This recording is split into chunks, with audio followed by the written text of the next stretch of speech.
Hi friends, welcome to my channel. ఈరోజు వంకాయ ఫ్రైని ఇలా ట్రై చేస్తున్నాను. ఎలా వచ్చిందో కామెంట్ చేయండి, లైక్ చేయండి, షేర్ చేయండి. ముందుగా కావాల్సినవి 3 వంకాయలు తీసుకొని దానికి కావాల్సినవి పల్లీలు, ఎండుమిర్చి, కొబ్బరి, తెల్లగడ్డ, ఎర్రగడ్డ. ఇవి కావాల్సిన పదార్థాలు.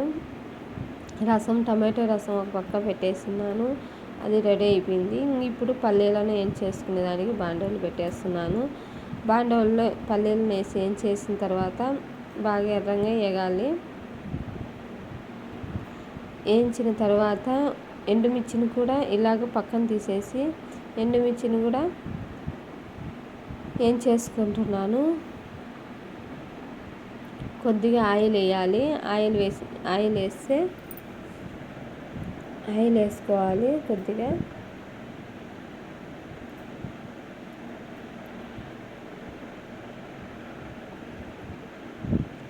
వీటిని పక్కన తీసేసి అదే బాండీలో ఆయిల్ వేసుకొని మనం ఫ్రైకి ఏం చేసుకోవాలి. వీటిని పక్కన ఉంచుకోవాలి. తగినంత ఆయిల్,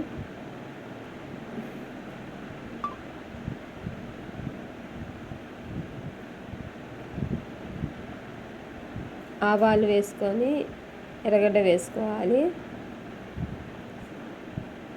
బాగా ఏగనిచ్చి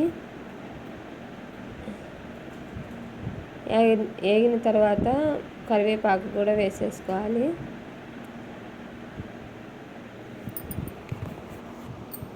ఇప్పుడు మనం పొడుగ్గా కోసుకున్న వంకాయలు ఉంటాయి కదా, వాటిని వేసేసుకొని ఒకసారి ఇలా తిప్పేయాలి.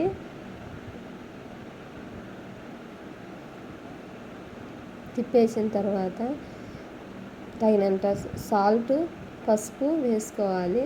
చిటికెడంత పసుపు వేసేసుకోవాలి.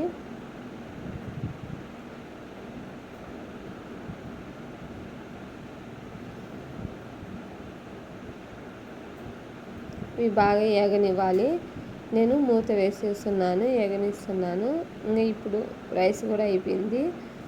ఇప్పుడు వీటిని రోట్లో అయినా లేదా మిక్సీకైనా వేసేసుకొని పొడి చేసేసుకోవాలి. నేను రోట్లో వేసి దంచేస్తున్నాను. రోట్లో వేసి దంచేసిన తర్వాత ఇంకా మనం ఇది అంత మెత్తంగా అవసరం లేదండి. ఒక రకంగా వేసేసుకుంటే సరిపోతుంది. ఎక్కువ మెత్తంగా ఉంటే మళ్ళీ టేస్ట్ అనిపించదు. అన్నీ వేసి కొబ్బరి అన్నీ వేసి దంచేస్తున్నాను. వీడియోలో చూపించిన విధంగా దంచేసుకోండి. చూడండి, పొడి పొడిగా వచ్చేసింది. ఈ మిశ్రమాన్ని ఇలాగంతా తోడేసుకొని గిన్నెలోకి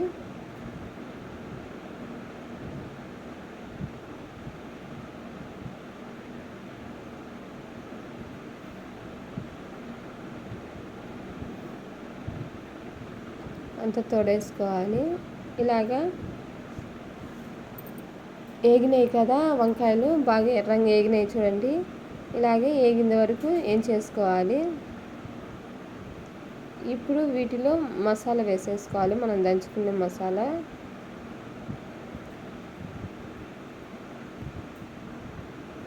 చూడండి, ఇలాగా మసాలా వేసేసుకున్న తర్వాత ఇంకా 1 నిమిషం పాటు ఏగనివ్వాలి. 1 నిమిషం పాటు ఏగనివ్వాలి. ఏగనిచ్చిన తర్వాత ఇంకా అయిపోయిందని, రెడీ అయిపోయిందని వంకాయ ఫ్రై. ఇలాగే పిల్లలు ఇష్టంగా తింటారు అన్నంలోకి. నేను టమాటా రసము, రైసు, వంకాయ కర్రీని ఇలాగా చేశాను. ఎలా వచ్చిందో కామెంట్ చేయండి, లైక్ చేయండి, షేర్ చేయండి. మరిన్ని వీడియోల కోసం నా ఛానల్ సబ్స్క్రైబ్ చేసుకోండి ప్లీజ్. నాకెంతో సపోర్ట్ నిలబడినందుకు ధన్యవాదాలు. బాయ్.